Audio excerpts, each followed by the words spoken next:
some of which I've attended meetings of, who put in quite severe criticism and questioning of shaping health in the future. Second question, would, related to urgent care centres, should they appear, as far as you are personally concerned, would they be a satisfactory alternative? I would say not. I'm working on the basis of my experience in A&E and talking to staff. The shortage there is undoubtedly going to be of inpatient beds, is going to put absolute unnecessary stress on promoting A&E services. The question of bed blocking comes into this as well, that if we've got a much bigger number of beds available, then without the social care aspect, community care, and in response to the A&E closures, I can at least foresee a very, very bad future for patients in England. Third question relates to an organisation which you're a member of, the Council for Restorative Justice, which is dealing with young offenders and various mental problems and so on. How does this impact this programme of reconfiguration? How does it impact in that area, if you're able to help them? My experience working with young offenders is that at the moment they get minimal help if they present with mental health problems or addiction problems.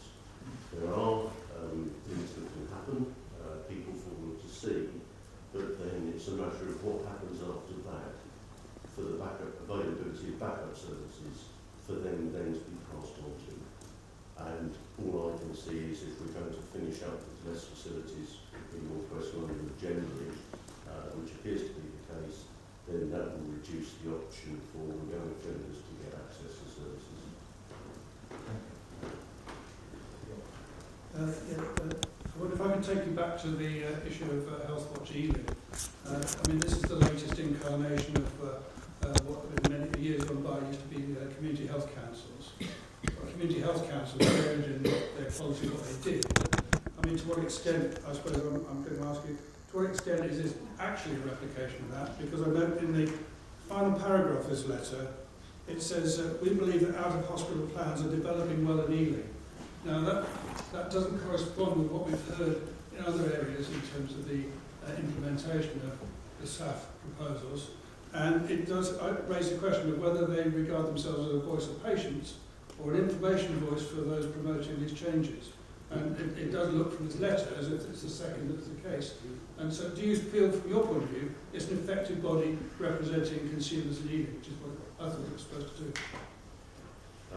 It was about 18 months ago, I was sent an application form to become a board member of Ealing.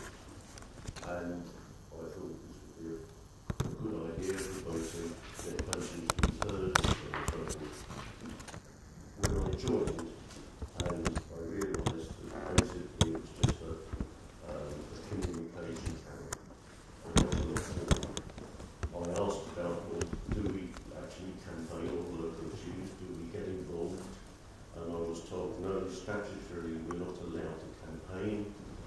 And so my experience of Health Watch has not particularly been good, and I am currently considering my position with Health Watch. Thank you. From that I gather there's not much watch in the Health Watch. I think there is watch in terms of receiving communications from patients who want to raise issues that can then be communicated onwards. But when it comes to being active as an organisation, that's where it doesn't seem to be doing effectively. Can I ask? An already a recurring theme is how much the out of hospital services are going to prevent admissions, because that's one of the bases in which SHL and HF hope to facilitate the reduction of beds. Now you are, unfortunately, I can see you're what we call a service user. We used to call them patients. You can call me what you like. Have you been aware yet of personally, for example, through friends, of coming into contact with any of the new developments in out-of-hospital services? I have had contacts with friends who have had contacts with maybe family members who feel that they are not getting now the good enough service when it comes to any responses. For example, can I push this a bit further? Have you met do you know anybody who's come in contact with a care plan coordinator? No. Have you had a contact in respect of your possible chronic medical condition, in respect to prevention? I have a good relationship with, well, I've had to change my GP because I've just had to move into sheltered housing, unfortunately, and I've had to change my GP as a result of that. But I've always found GPs that I've seen and dealt with before, and my new one, who I've met once now, are very supportive and want to do everything they can for me. So if there was a crisis, I'm sure they would do their best to help me. It's just at the moment I do have certain conditions which require me to make lots of hospital visits. But you've not yourself come or heard of anybody coming into making use of one of the new projects in which those who are chronically ill are assessed in order to prevent admission? No, I haven't. Thank you.